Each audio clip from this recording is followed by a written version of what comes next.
इस क्लिप में मैं आपको बताऊंगा कि हम एक्सचेंज सर्वर 2010 इंस्टॉल करने के बाद अपनी एग्जिस्टिंग जो है हमारी इन्वायरमेंट में 2007 की इन्वायरमेंट में हम लॉगिन वगैरह को कैसे चेक करते हैं। लेकिन सबसे पहले मैं आपको बताना चाहता हूं कि मैंने जो है अपनी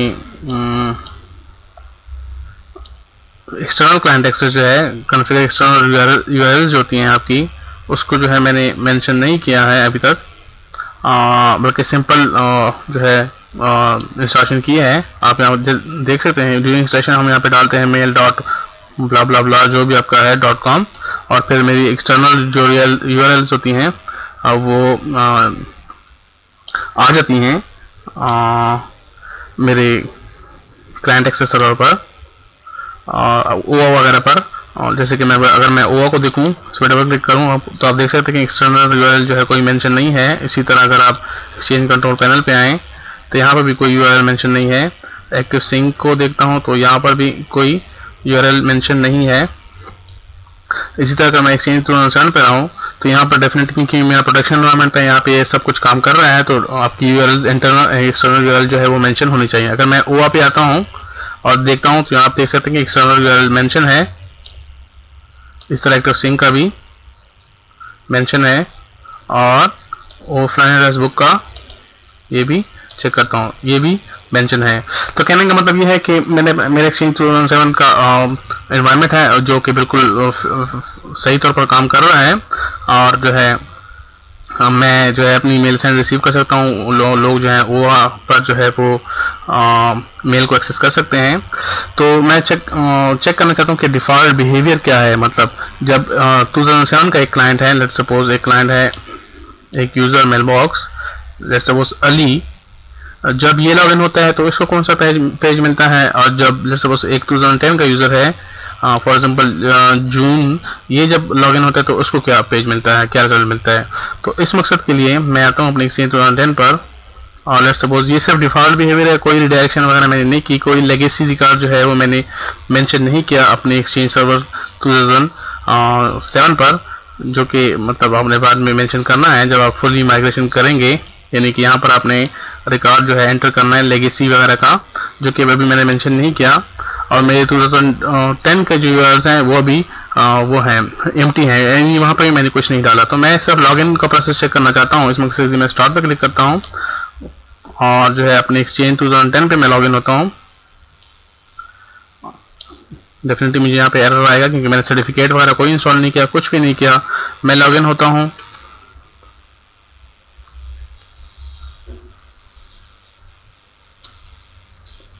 एक्सचेंज 2010 के यूज़र पर, जिसका मेल बॉक्स जो है वो एक्सचेंज 2010 पे पड़ा हुआ है। एंटर करता हूँ तो आप देख सकते हैं कि मेरे पास जो है लॉगिन का पेज आ गया। इसी तरह अगर मैं लेट्स सपोज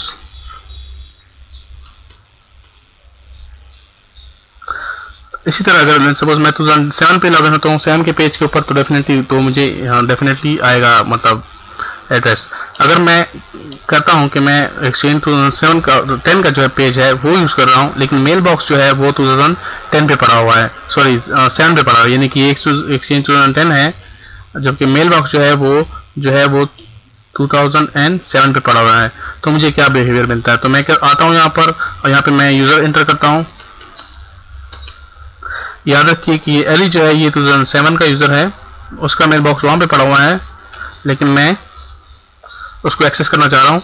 जैसे ही मैं एंटर करता हूँ मेरे पास ये उसका 2007 का आउटलुक वेब ऐप है वो आ जाता है। याद रखिए कि मैंने यहाँ पे कोई साइलेंट रीडायरेक्शन नहीं की, ये बाय डिफ़ॉल्ट इसका बिहेवियर है। अगर मैं इसको इंटरनेट से चेक करूँ तो ये काम नहीं करेगा क्योंकि मेरे पास ना सर्टिफिकेट है ना फिर बस इंटरनल एंड एक्सटर्नल यूआरएल मैंने मेंशन किए हैं, सॉरी ना मैंने कोई एक्सटर्नल यूआरएल मेंशन किए हैं 2010 के सर्वर पर। आप देख सकते हैं यहाँ पर मैंने कोई भी यूआरएल मेंशन नहीं किया। तो अगर मैं इंटरनेट से एक्सेस करूँगा तो मुझे जो है 2010 का जो है यूज़र वो अगर मैं इस पर लॉगिन हूँ तो मुझे नहीं मिलेगा, लेकिन 2007 का जो यूज़र है वो मुझे मिल जाएगा। तो आइए नेट पे आता हूँ, नेट पे मैं इसको एक्सेस करता हूँ, नेट से ब्राउज़र ओपन करता हूँ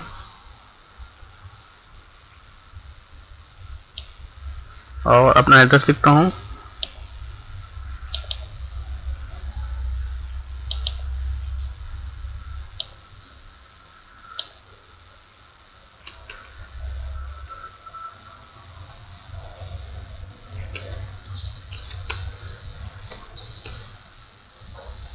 याद रखिए कि मेरे 2007 का पेज यहाँ पे मुझे मिलेगा, क्योंकि इस वक्त जो मैंने अपने फायरवॉल पर जो है वो एक्सेस जो है क्लाइंट एक्सेस सर्वर वो 2007 का रखा है, तो डेफिनेटली मुझे पेज भी वहाँ का मिलेगा। 2010 का मुझे पेज नहीं मिलेगा।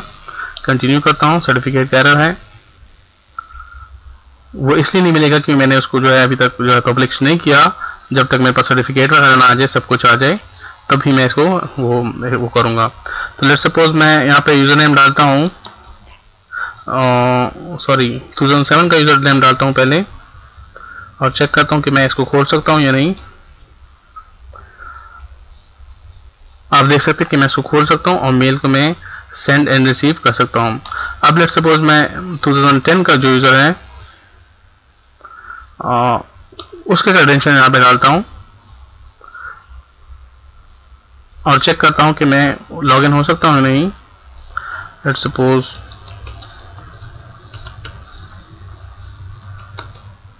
ये 2010 का यूज़र है, जिसका मेल बॉक्स 2010 पे पड़ा हुआ है।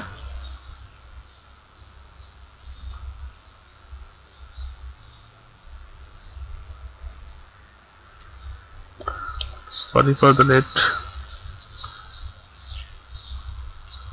टाइपिंग।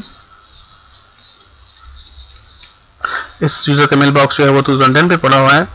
जैसे ही मैं इसको एंटर करता हूँ, मेरे पास ये एरर आ जाएगा, Outlook web access is currently unavailable. क्यों अनअवेलेबल? क्योंकि हमने वर्चुअल डायरेक्टरीज जो है वो मेंशन नहीं की।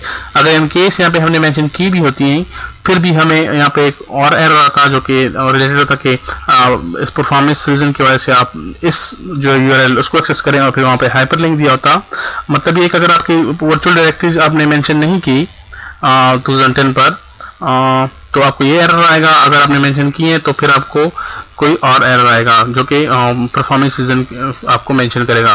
तो कहने का मतलब ये है कि अगर आपके क्लाइंट एक्सेस सर्वर जो है वो 2007 का है और आपका मेल बॉक्स जो है 2010 पे पड़ा हुआ है, तो आप 7 से 10 को एक्सेस नहीं कर सकते एक्सटर्नली।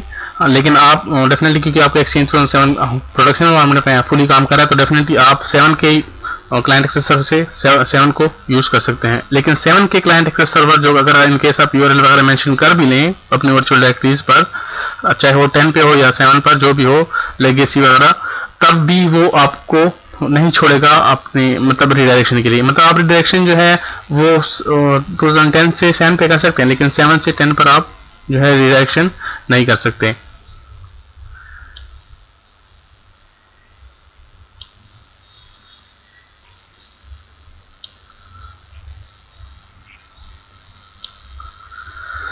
दूसरी चीज़ अगर लग सब आप चेक करना चाहते हैं वो आप मेल फ्लो चेक कर सकते हैं कि मेल फ्लो आपका सही काम कर रहा है या नहीं।